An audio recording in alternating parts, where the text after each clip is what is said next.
everyone, how are you? I hope you all are fine. So today we are going to discuss new topic. So the name of topic is aromatic character of heterocyclic compound. क्या चीज? aromatic character किसका? heterocyclic compound का. तो इस class में जो हम लोग aromatic character देखने वाले हैं वो देखने वाले हैं 5 membered heterocyclic compound के लिए. और 5 membered में हम लोग किसको किसको देखेंगे? पायरोल को देखेंगे, फ्यूरेन को देखेंगे और साथ ही साथ थायोफिन को देखेंगे. ये तीनों काम देखेंगे कि एरोमेटिक कैरेक्टर शो करता है कि नहीं, और अगर शो करता है तो कैसे शो करता है, क्योंकि सबको तो पता होगा कि इसका एरोमेटिक कैरेक्टर शो होता है किसका? हेटेरोसाइक्लिक कंपाउंड का 5 मेंबर्ड रिंग का. तो कैसे होता है उसी को हमको समझना है, वही कॉन्सेप्ट है. तो आपको हम एक बार पहले फिर बोल दे रहे हैं कि अगर आप इसके पीछे वाला lecture means molecular orbital structure of heterocyclic compound का लेक्चर नहीं देखे होंगे तो जाकर के वीडियो देख लीजिए, प्लेलिस्ट में उपलब्ध है. नहीं देखिएगा तो ये बिल्कुल समझ में नहीं आएगा. अगर आपको पहले से आता है तो अच्छी बात है, नहीं आता है तो प्लीज जाकर के देख लीजिए, उसके बाद ही समझ में आएगा, क्योंकि उससे पूरा रिलेटेड टॉपिक है. अगर आपको स्ट्रक्चर ड्रॉ करने आएगा मींस स्ट्रक्चर में ओवरलैपिंग कैसे हो रहा है, पाई सिग्मा बॉन्ड का फॉर्मेशन कैसे हो रहा है, तभी आप इसका एरोमेटिक कैरेक्टर को समझ पाओगे. नहीं तो नहीं समझ पाओगे, क्योंकि थोड़ा कॉम्प्लिकेटेड है, देखने में भी थोड़ा ध्यान डर लग रहा होगा. अगर आपको आता है तो कोई बात नहीं, ध्यान दीजिए. तो चलिए अब हम स्टार्ट करते हैं क्या 5 मेंबर्ड हेटेरोसाइक्लिक कंपाउंड का एरोमेटिक कैरेक्टर के बारे में. Means pyrrole, furan and thiophene तीनों को देखेंगे कि तीनों एरोमेटिसिटी शो कैसे करता है, इसके पीछे का लॉजिक कॉन्सेप्ट क्या होता है. सबसे फर्स्ट हम बात करें तीनों स्ट्रक्चर का, तो तीनों में डिफरेंस क्या आपको लग रहा है? तीनों आपको ड्रॉ सेम टाइप का दिख रहा होगा, बस तीनों में डिफरेंस यही है कि यहाँ पे पायरोल के केस में जो हेटेरो एटम्स यूज हुआ है वो यूज हुआ है नाइट्रोजन. फ्यूरान के केस में जो आपका हेटेरो एटम्स यूज हुआ है वो यूज हुआ है ऑक्सीजन, और थायोफिन के केस में जो आपका हेटेरो एटम्स यूज हुआ है वो यूज हुआ है सल्फर. ठीक है. सेकेंड डिफरेंस क्या है कि यहाँ पे नाइट्रोजन के पास एक लोन पेयर है, यहाँ पे ऑक्सीजन के पास 2 लोन पेयर है, और सल्फर के पास भी 2 लोन पेयर है. मींस लोन पेयर का भी डिफरेंस है, लेकिन लोन पेयर का डिफरेंस आपको ज्यादा इस एरोमेटिक कैरेक्टर को समझने में डिस्टर्ब नहीं करेगा, क्योंकि बस ये स्ट्रक्चर में था. क्योंकि ये जो है आपका जो नीचे वाला लोन पेयर है ये आपका p ऑर्बिटल्स में होता है, p orbital hybrid p orbital में होता है, और ये आपका प्लेन में होता है. तो ये स्ट्रक्चर समझने में बस. देखिए अब हम बात करने वाले हैं आपका एरोमेटिक कैरेक्टर के बारे में. तीनों का एरोमेटिक कैरेक्टर किसका? पायरोल, फ्यूरेन एंड थायोफिन का. तो आपको बता दें कि पायरोल, फ्यूरेन एंड थायोफिन तीनों के केसेस में आपका जो है अनहाइब्रिडाइज्ड p ऑर्बिटल्स, क्या चीज? अनहाइब्रिडाइज्ड p ऑर्बिटल्स जो है आपका क्या करता है? ओवरलैप करता है, और क्या करता है? पाई बॉन्ड का फॉर्मेशन करता है. तीनों के केस में सेम काम होता है. आपका अनहाइब्रिडाइज्ड p ऑर्बिटल्स ओवरलैप करेगा और पाई बॉन्ड का फॉर्मेशन करेगा. अब हम बात करते हैं कि कितना अनहाइब्रिडाइज्ड ऑर्बिटल्स ओवरलैप करता है, उसके ऊपर ही बात करेंगे. तो सबसे पहले हम क्या बोले कि अनहाइब्रिडाइज्ड ऑर्बिटल्स क्या करेगा? ओवरलैप करेगा, और क्या करेगा? पाई बॉन्ड का फॉर्मेशन करेगा. पाई बॉन्ड का फॉर्मेशन करेगा. पाई बॉन्ड का फॉर्मेशन करने के कारण आपका जो पाई इलेक्ट्रॉन क्लाउड होता है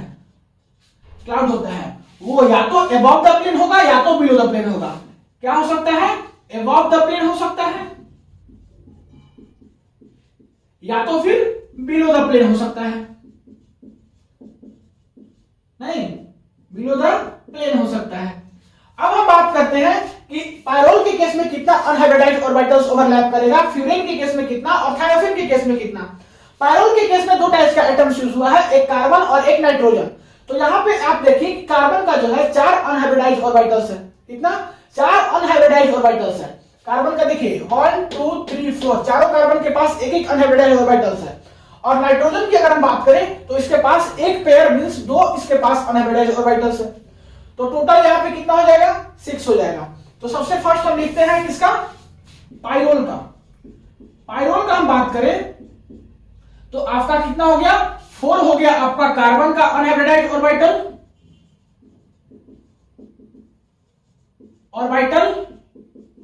और आपका कितना हो गया? 2 हो गया आपका नाइट्रोजन का. 2 हो गया आपका नाइट्रोजन का. ये नाइट्रोजन है और ये कार्बन है, समझने के लिए आप अपने तरीका से लिख लीजिएगा. अब हम बात करें किसका? फ्यूरान का. तो फ्यूरान में जो है कार्बन का देखिए यहां पर भी 4 अनहाइब्रिडाइज्ड ऑर्बिटल्स है, एक एक करके चारों कार्बन के पास, और ऑक्सीजन यहाँ पे हेटेरो एटम्स यूज हुआ है, तो ऑक्सीजन का एक पेयर है मींस 2 है. तो फ्यूरान के केस में क्या होगा? फ्यूरान के केस में भी सिमिलर होगा, 4 आपका कार्बन का यूज होगा और 2 जो है आपका अनहाइब्रिडाइज्ड ऑर्बिटल्स किसका होगा? ऑक्सीजन का. अब बात करते हैं थायोफिन के केस में. थायोफिन के केस में, थायोफिन के केस में क्या होगा कि 4 कार्बन का एटम्स यहां पे यूज होगा, 4 कार्बन का अनहाइब्रिडाइज्ड ऑर्बिटल्स यूज होगा, और यहां पे 2 जो है आपका वो यूज होगा सल्फर का, किसका, सल्फर का, यहां ऑक्सीजन कर लीजिए।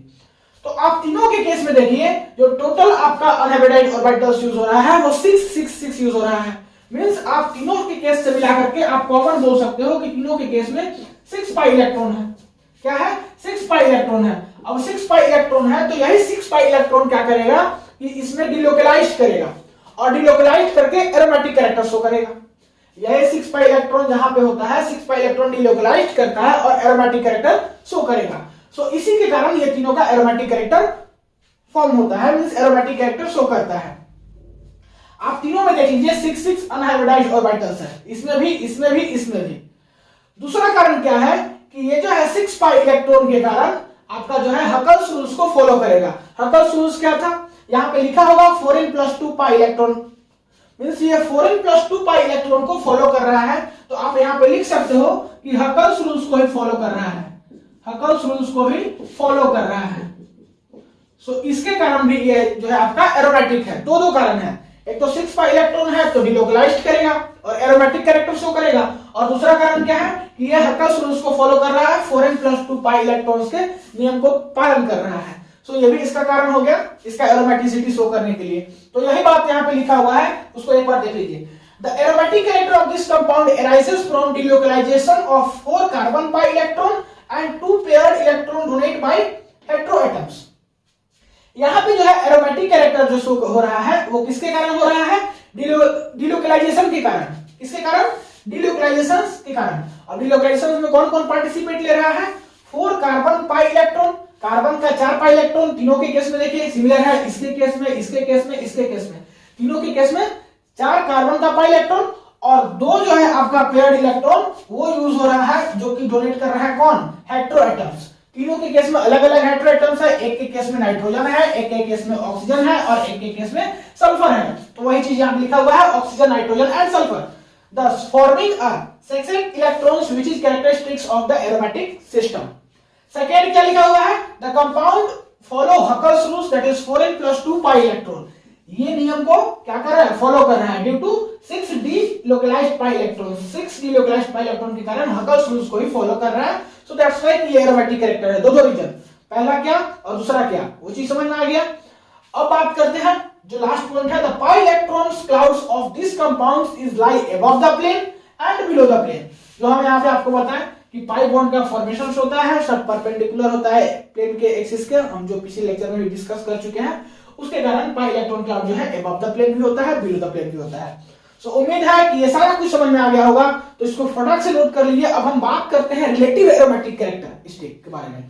मींस तीनों के बीच का कंपैरिजन देखेंगे कि ये ज्यादा एरोमेटिक, ये ज्यादा एरोमेटिक, ये ज्यादा एरोमेटिक। तो फटाक से नोट कर लीजिए, फिर हम कंपैरिजन करते हैं, ठीक है। तो उम्मीद है कि समझ में आया होगा, फटाक से नोट कीजिए, मिटाएंगे 1 2 3। अब हम बात करते हैं रिलेटिव एरोमेटिक कैरेक्टर के बारे में। क्या चीज रिलेटिव एरोमेटिक कैरेक्टर, हम लोग एरोमेटिक कैरेक्टर ऑलरेडी देख चुके हैं। एरोमेटिक कैरेक्टर्स कैसे प्रूफ किए कि 6 पाई इलेक्ट्रॉन डिलोकलाइज कर रहा है तो उसको हम बोल देंगे एरोमेटिक कैरेक्टर। सेकेंड चीज कि हकल्स रूल्स को फॉलो कर रहा था। तो दो केस में हम लोग एरोमेटिक कैरेक्टर्स को प्रूफ किए कि तीनों का तीनों जो है आपका एरोमेटिक नेचर का होता है। अब बात करते हैं रिलेटिव एरोमेटिक। रिलेटिव का मतलब ही होता है कि इसके बीच का कंपैरिजन, कि किसका एरोमेटिसिटी ज्यादा है, किसका एरोमेटिसिटी कम है, तो कौन ज्यादा एरोमेटिक है, कौन कम एरोमेटिक है। बात करें एरोमेटिक कैरेक्टर का, तो एरोमेटिक कैरेक्टर को समझने के लिए आपको सबसे पहले समझना होगा कि तीनों में जो हेटेरोएटम्स यूज हुआ है वो कौन कौन सा यूज हुआ है। यहाँ पाइरोल का बात करें तो इसमें हेटेरोएटम्स नाइट्रोजन यूज हुआ है। अगर फ्यूरान की बात करें तो इसमें हेटेरोएटम्स यूज हुआ है ऑक्सीजन, और अगर थायोफिन की बात करें तो इसमें हेटेरोएटम्स यूज हुआ है सल्फर। ठीक है, तीनों में ये हेटेरोएटम्स यूज हुआ है।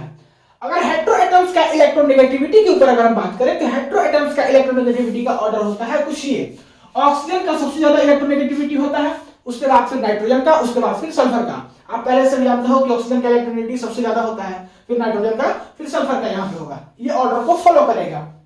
तो वही बात लिखा हुआ है, the electronegativity of heteroatoms are in the order oxygen, nitrogen and sulphur. Oxygen का सबसे मैक्सिमम, नाइट्रोजन का, फिर सल्फर का।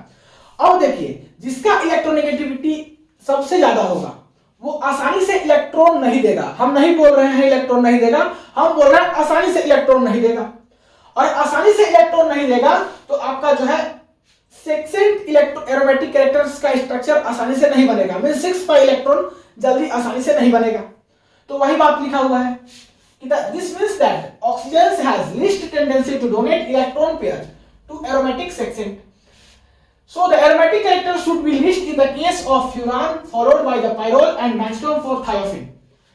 तो ये तो समझ में आ गया कि ऑक्सीजन का मोर इलेक्ट्रोनेगेटिव एटम्स होता है, मोर इलेक्ट्रोनेगेटिव एटम्स होता है तो आसानी से इलेक्ट्रॉन नहीं देगा, 6 पाई इलेक्ट्रॉन आसानी से नहीं बनाएगा। हम नहीं बोले कि नहीं बनाएगा, हम बोले आसानी से नहीं बनाएगा। अगर हम बात करें सबसे कम वाला का, मींस सल्फर का, तो सल्फर के केस में क्या होगा? सल्फर के केस में इसका इलेक्ट्रोनेगेटिविटी बहुत कम होगा। इलेक्ट्रोनेगेटिविटी अगर बहुत कम होगा तो ये दोनों के कंपैरिजन में आसानी से इलेक्ट्रॉन दे देगा और आसानी से इलेक्ट्रॉन देकर के 6 पाई इलेक्ट्रॉन बना लेगा। ठीक है, तो सबसे आसानी से इलेक्ट्रॉन कौन देगा? यहाँ पे सल्फर, सल्फर का एटम। फिर कौन देगा? नाइट्रोजन। फिर कौन देगा? ऑक्सीजन। तो तीनों में जो जो यूज हुआ है हेटेरो एटम्स आप बैठा करके फिर उसको कर लीजिए। ठीक, तो अगर हम बात करें फ्यूरान का, तो फ्यूरान का जो है आपका सबसे कम होगा। क्या सबसे कम क्या होगा?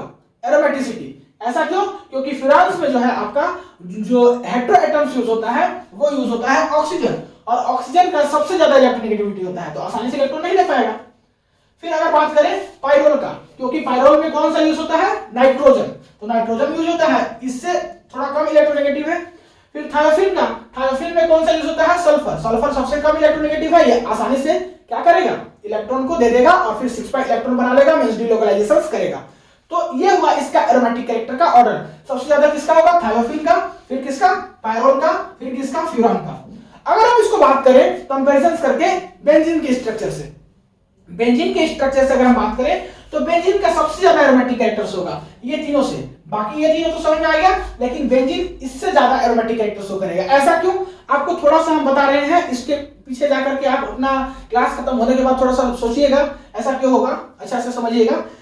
ऐसे हम डिस्कस करेंगे एक क्लास जिसमें हम लेंगे इसका रेजोनेंस स्ट्रक्चर। फिर भी थोड़ा सा बता रहे हैं बेंजीन के केस में देखिए होता क्या है। बेंजीन के केस में यहाँ पे चार्ज सेपरेशन नहीं होता है, यहाँ पे केवल डिलोकलाइजेशन होता है। वही अगर बात करें थायोफिन, पायरोल और फ्यूरान, थायोफिन, पायरोल और फ्यूरान के केस में अगर आप इसका रेजोनेंस स्ट्रक्चर बनाइएगा तो वहां पे रेजोनेंस स्ट्रक्चर में नेगेटिव चार्ज पॉजिटिव चार्ज होगा, मींस वहां पे कुछ चार्ज सेपरेशन होता है। तो चार्ज सेपरेशन होता है और यहाँ पे चार्ज सेपरेशन नहीं होता है। तो जिसके पास चार्ज सेपरेशन नहीं होता है वो ज्यादा क्या होता है? एरोमेटिक होता है, इसके पास चार्ज सेपरेशन होता है। तो बेंजीन जो है आपका सबसे ज्यादा एरोमेटिक कैरेक्टर्स होगा इन तीनों के कंपैरिजन में।